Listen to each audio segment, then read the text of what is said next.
से श्री कर्माबाई थी।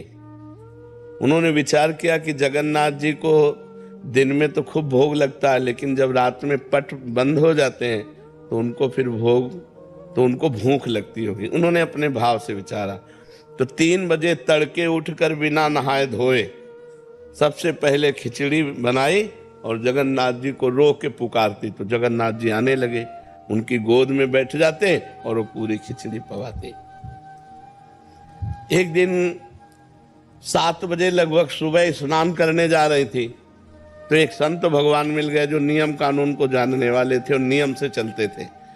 उनका, कर्माबाई स्नान करने जा रहे हो? बोले हाँ। बोले क्या, किस प्रकार की तुम भक्त हो कि सूर्य उदय हो गया अब स्नान करने जा रहे हो? अरे भक्त तो तड़के स्नान करते हैं। तो उनका, तड़के तुम ठाकुर जी का भोग बनाती है? अरे राम राम, कितना बड़ा अपराध करती हो, बिना स्नान किए बिना पवित्र हुए भोग बना के ठाकुर जी को, ये तो अपराध है।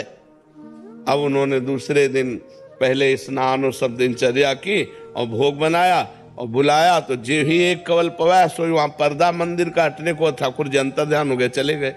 अब वहां खिचड़ी मुंह में लगी थी, एक कवल केवल। तो जगन्नाथ जी के पार्षदों ने पूछा कि जय जय, अभी तो भोग पधराया नहीं, ये मुख में भोग कैसे? अरे बोले कर्माबाई और नियम वाले के चक्कर में पड़ गई है, तो एक ही कवल में कर्माबाई से कह दो मैं नियमों से प्रसन्न नहीं होता, मैं प्रेम से प्रसन्न होता हूँ, मैं प्रेम से अधीन होता हूँ। तो जब कभी भाव से भक्त पवाता है तो भगवान पाते हैं, नियमों के अनुसार नहीं। नियमावली तो प्रेम प्राप्ति के लिए है और प्रेम को भगवान स्वीकार करते हैं। भाव का भूखा हूं मैं, ना कि नियम का भूखा हूं मैं। भगवान ने क्या कहा? भाव का भूखा हूं मैं और भाव ही एक सार है। भाव से मुझको बजे तो भव से बेड़ा पार है। भाव बिन सुनी पुकारे मैं कभी सुनता नहीं। भाव पूरित टेर ही करती मुझे लाचार है। भगवान को लाचार कर दे वो भाव।